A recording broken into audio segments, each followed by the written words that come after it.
Hi everyone, welcome. I'm Roxanne from financerocks.com. If this is your first Money with Me live work session, today's topic is how to do a mid-month budget review.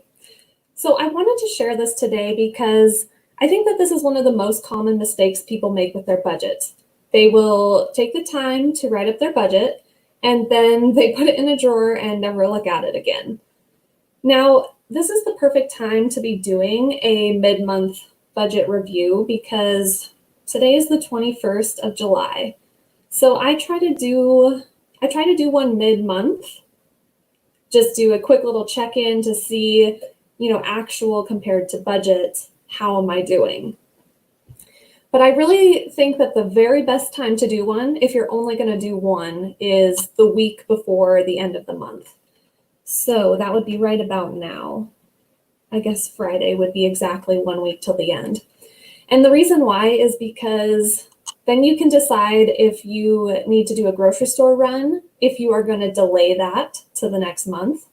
You can have a little bit of time then to schedule like a no spend day if you are running over in several categories. And it just gives you a good snapshot and gives you enough time to make adjustments if you're running over or under in your budget. So, a quick overview for today. We're going to do the same 3 5-minute long silent work sessions, which we will do regroups in between, talk about what we worked on, and go over the prompts for the next work session. Now, during these sessions, you can work on whatever you need to work on. If you brought tasks that you need to get done, feel free to work on whatever you have. I will provide a prompt that you can work through, and then that's what we'll discuss in between each. Common things that people work on are working on things for a side hustle, working on their budget, categorizing transactions. Really, any financial task will do. This is meant to just be a little bit of accountability and extra support for you as you are, working through your financial goals. So the 3 prompts for today are going to be categorizing transactions, summarizing those transactions into categories, and then analyzing actual versus budget. So looking at each category and seeing, is it over or is it under? And then we'll talk about kind of what to do if you're running over or under in different categories. I will save time at the end for question and answer. So feel free to ask questions as we go. I won't be replying during the silent work sessions, but will reply either during those regroups or at the end. And let's do a little recap of what we're doing here with budgeting. So let me go ahead and share my screen here. This is the same budget template that I shared when I did the kind of intro to budgeting Money with Me work session a couple weeks ago. So if you'll remember, I start with actual spending. So this is in this column right here, this is my actual year-to-date spending. So January through the end of June, total spending. And then I took that and divided by 6 for the 6 months to get what my monthly average is that we're actually spending in each category. And so you'll see at the bottom here, we spent $15,000 total. That means our average expenses are $2,529 per month. And you can fill in, and you should fill in, income at the top. I just didn't fill that in because we haven't made ours public. So like education, we've spent $114 on, which means we're averaging $19 per month. And this really gives you a really good starting spot for your budget. It just lets you know about how much you're spending. I did 6 months because we happen to be 6 months through. Other times I've done a full year worth. So I might have all of 2019 and then have that divided out into monthly averages. And that just helps your budget to be more accurate. So, if you're averaging $575 on food, if you want to try to improve in that category, then you know that you could try $500 or, maybe $475. It just gives you a good starting point so that you're not just kind of making up numbers for your budget. Just makes it a little easier. So the section that we're going to go over today is going to be on the right here. Let me make this a little larger for you. So it is going to be your month-to-date actuals. So once again, you would fill in your July actual spending, and then you would fill in July actual income, and then July actual spending in the section below. Now, the very first step of this is really to categorize your transactions. Now, we like to do this weekly, so ours are up to date as of right now. But I wanted to kind of mention what I mean by this when I'm talking about categorizing transactions. So I wrote up like a little fake receipt here, a little Costco receipt. So when you go and spend $95, for example, there might be different categories of expenses on here that you don't necessarily want to group into food spending. Now, your bank might automatically categorize this as groceries, since Costco is primarily groceries, I think. That's how I would categorize it. But you might want to go in there and say, oh, well, $50 of this is actually dog food, so that needs to go into pets. And you might say, oh, $15 of it is shampoo, and so that needs to go into personal care. Really, only $30 of this would be food spending.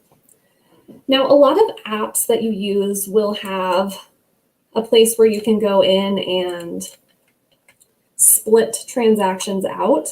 So instead of this being one Costco transaction, you can split it into 3 rows where it says Costco, Costco, Costco, and then it would say $30 food, $15 personal care, $50 pet. And so that's what I mean when I'm talking about categorizing transactions. And you want to make sure that you're using the same categories on your actual spending as what you budgeted for. I find that this is really the trickiest part, is to make sure that the categories that you budgeted are the same categories that you're using on your transactions. So we are going to do that in the first section. So the prompt would be to get caught up on categorizing and splitting transactions. So updating the category if it came across wrong from your bank. Splitting transactions. If you happen to do paper tracking, then it'd be kind of the same thing, just making sure all of your receipts are written down and then making sure they're categorized based on what you determined your budget categories would be. I did want to mention, if you get stuck, if you have a transaction that you are going back and forth on, should this be personal care or should this be this? I learned this tip from people who organize houses. I follow a few like decluttering channels on YouTube. And one of the tips I heard one time was to go up a level if you get stuck. So if you're, trying to file your paperwork and, you're not sure if this should be like car repair, or maybe it should be like sporting goods, because maybe the vehicle was like a camper. So, could it be auto? Yeah, sure. Could it be sporting goods? Yes, it also could. So the recommendation here is just to go up a level. So instead of having it broken out, you could just do, well, I guess auto would just be auto. So vehicle repair, maintenance, or sporting goods, you would just go up a level and go auto instead of breaking it into those subcategories. So that's just a little tip on organizing if you have transactions that you're not sure exactly which category they should go in. Another thing I wanted to mention are reimbursements. Sometimes you'll have work costs for like meals or gasoline. Well, they usually reimburse gasoline based on mileage, but let's say you have restaurant charges that you're going to get reimbursed for through work. There's a couple different ways that you can address those. You can just totally exclude them by just putting them. Like Mint.com has a place where you can check reimbursable and then it won't show up in your expenses. The other thing is you could just put it into food, and then when the reimbursement comes, put that as a negative against food. So that way they net out. So you would have a positive $10 when you have the charge, and then a negative $10 as the credit or reimbursement. Hope that makes sense. Okay, so let's go ahead and get into session 1. Once again, feel free to work on whatever you brought to work on, or the prompt, getting caught up on categorizing and splitting transactions for the month of July. Let me pull up the timer here. Oh, that worked. That worked swimmingly. Before it wasn't switching back and forth. So, all right, let's go ahead and get started. 3, 2, 1, go.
Okay.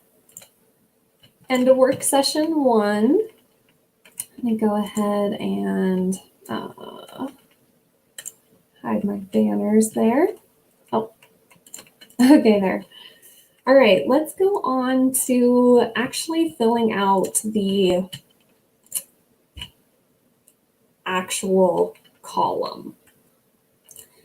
So I did grab a couple of screenshots from my Mint account. Now, so this is exactly how I would go through and update to be able to look at our actual versus budgeted expenses.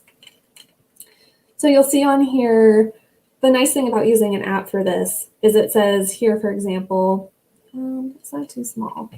Let's see if I can zoom in a little. It says oops.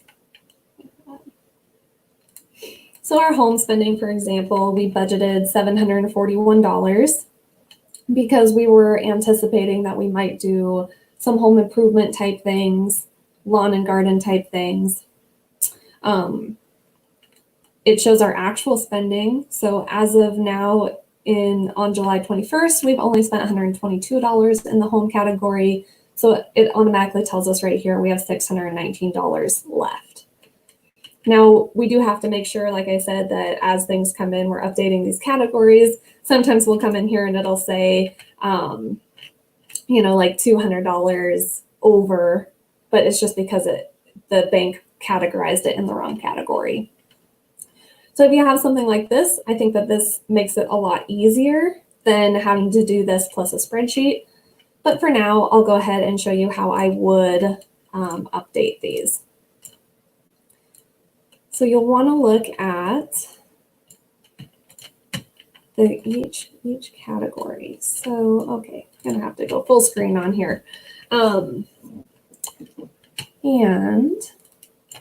so I would go through, I would update income, food and dining, we've spent $341.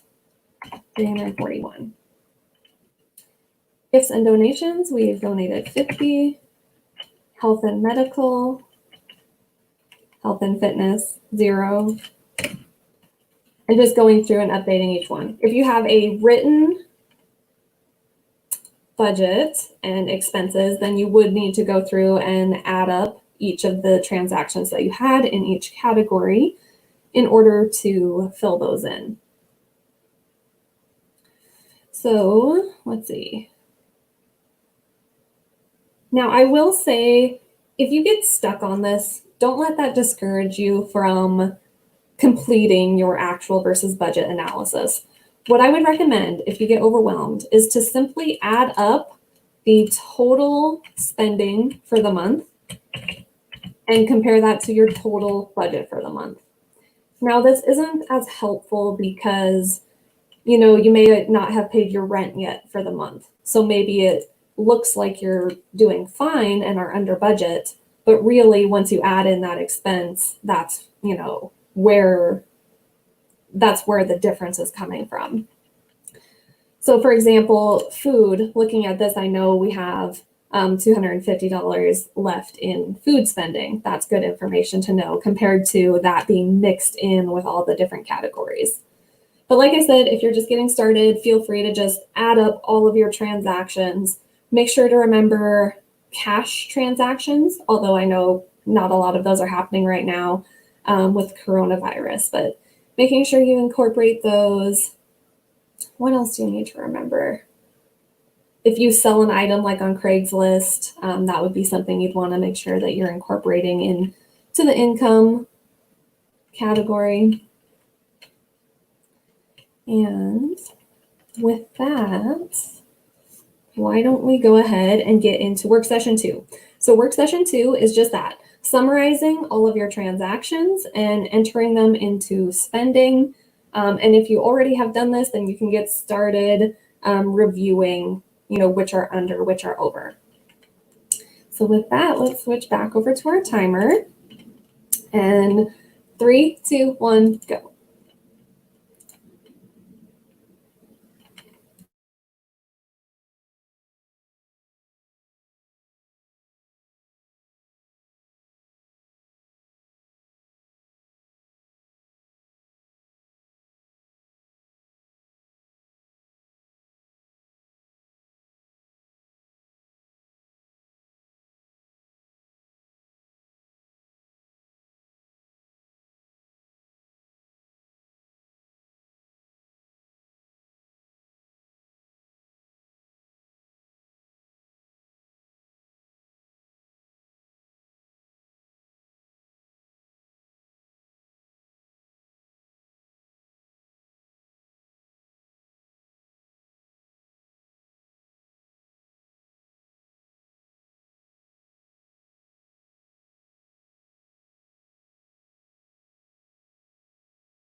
Okay, that is all. I'm not sure why that my timer didn't go off, but so that is the first.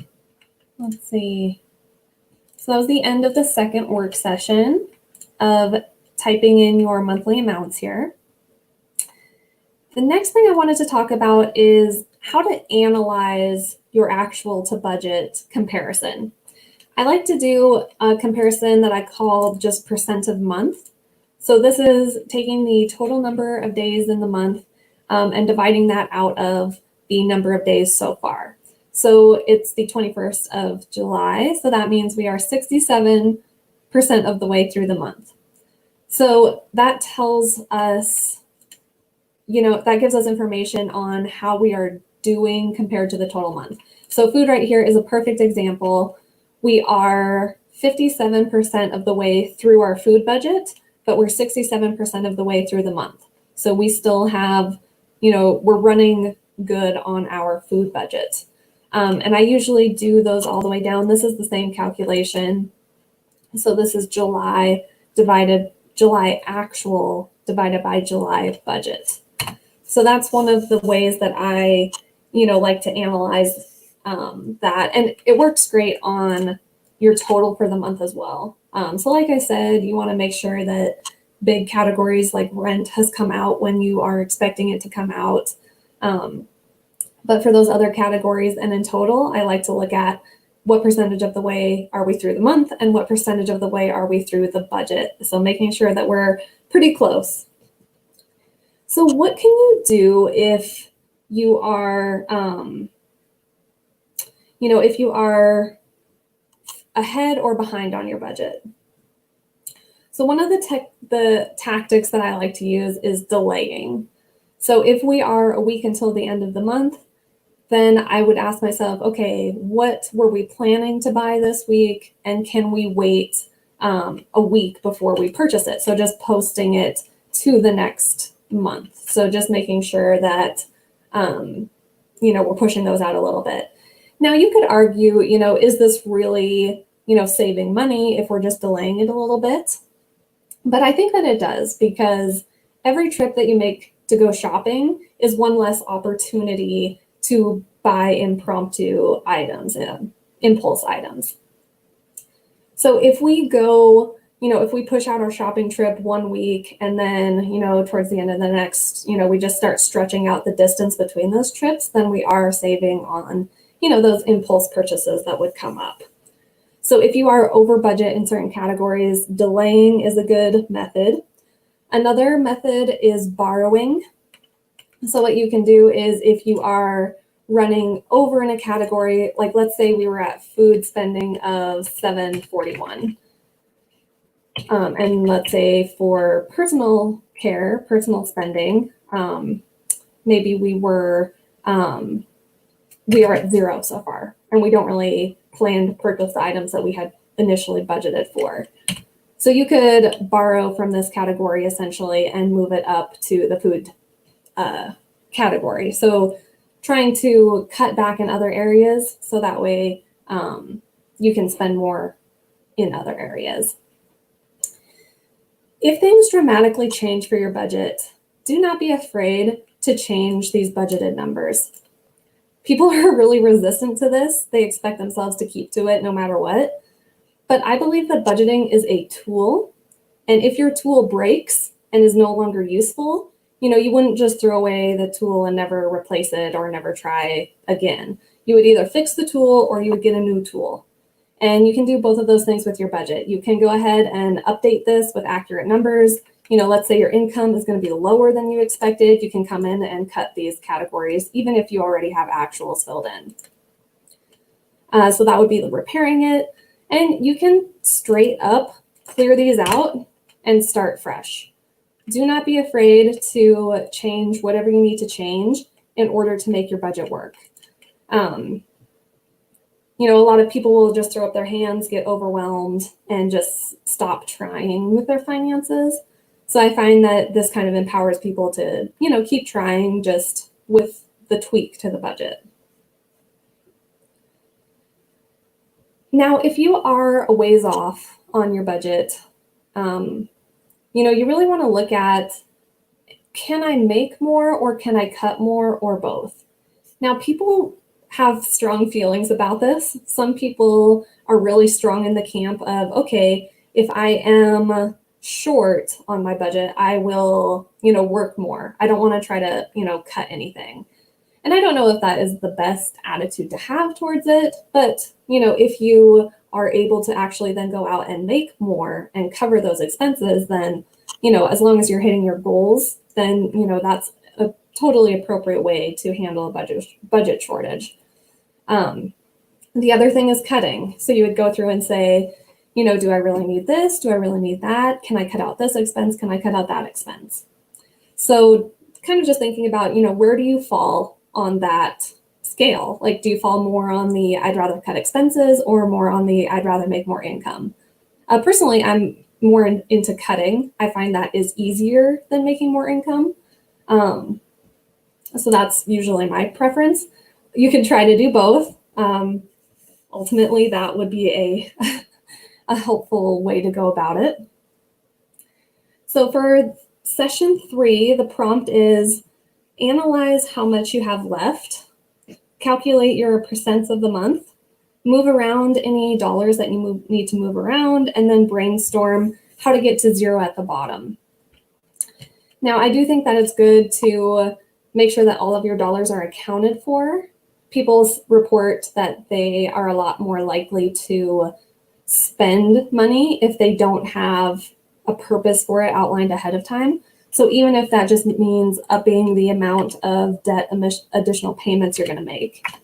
So, if you have your income and your expenses and you're thinking that you're going to be about $200 positive, so you have an extra $200, just go ahead and saying, I'm going to go ahead and put $200 as additional payments on debt to make that come out to be zero. Then kind of every dollar has a purpose. That's a Dave Ramsey quote. That's not my quote.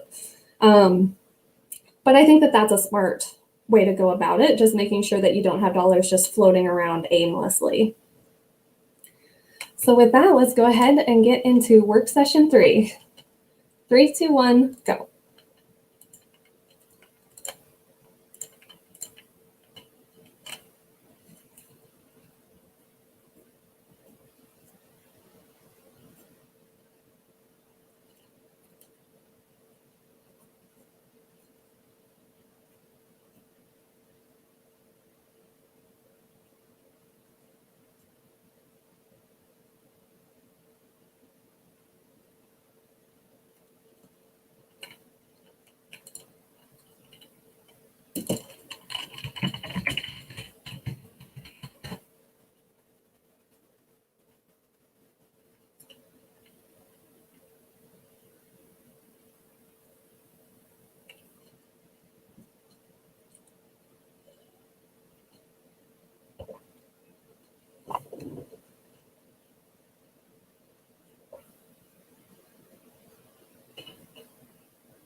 Okay, that's the end of work session 3. I apologize, I just realized I had not muted myself. Oh, Asia, hey girl, hey. Yes, practicing delayed gratification is a great way to get ahead. Absolutely. Yeah, tracking like purchase procrastination, adding things to your budget ahead of time. Yeah, great ways to save money. You should always change your budget until it works for you. Yes, absolutely. Yeah, I see people do that a lot where they're really resistant to change the amount of their budgets. Even though, they may have had a big change in their life or something's come up. And then, like I said, they just throw out the budget instead of, adjusting it and still working towards your goals, just taking into account whatever has changed. So thank you. I'm glad to hear it. Okay, so to recap, we talked about how to fill in your actuals and do the comparison of month-to-date July actuals to your budget. We talked about doing percent of the month. So we're 67% of the way through the month, but only like our food budget here was $341, I think. But we're 56% of the way through our food budget. So we know that we can spend a little more. We don't need to delay a shopping trip or anything like that. Oh, did I mention no spend days? So what to do if you're over? Another good tip is to schedule no spend days. I know we've talked about that quite a bit. I love a no spend day.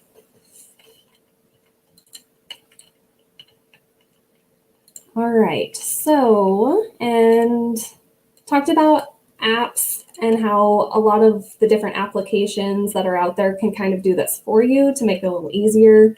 I forgot to budget entertainment. See, so this is a perfect example. I used this new, so I created a new copy of this template in a different Google account. So that way I could share it on here and not have to worry about having client information accidentally be shown when I'm in Google Drive. So I pulled in my template that I usually send to people and forgot that I had lumped entertainment or cut entertainment out. So anyway, I forgot to budget for entertainment this month. So as you can see, we budgeted $0 and spent $22. So we are $22 over on that. But otherwise, we have, our spending has been really light this month. Yeah, we had budgeted a bunch of home improvement stuff, possibly buying stain for our fence because we're working on updating our fence stain. So yeah, overall, we're doing well. Overall, we are under budget. Feel free to, excuse me, to drop in the comments and let me know, how your July budget is going. If you have any questions about how to pull up your actual and compare them to budget. And let me know what the most helpful takeaway was. Did I share anything that you hadn't heard before or that is helpful for budgeting in the future? I have scheduled Money with Me work sessions every Tuesday at 7 p.m. Eastern. So feel free to hop on the live streams if you're available. I will have the recordings saved so you can always catch the replay. And with that, I will go ahead and let you go. Thank you so much for watching. And until next time, I hope your finances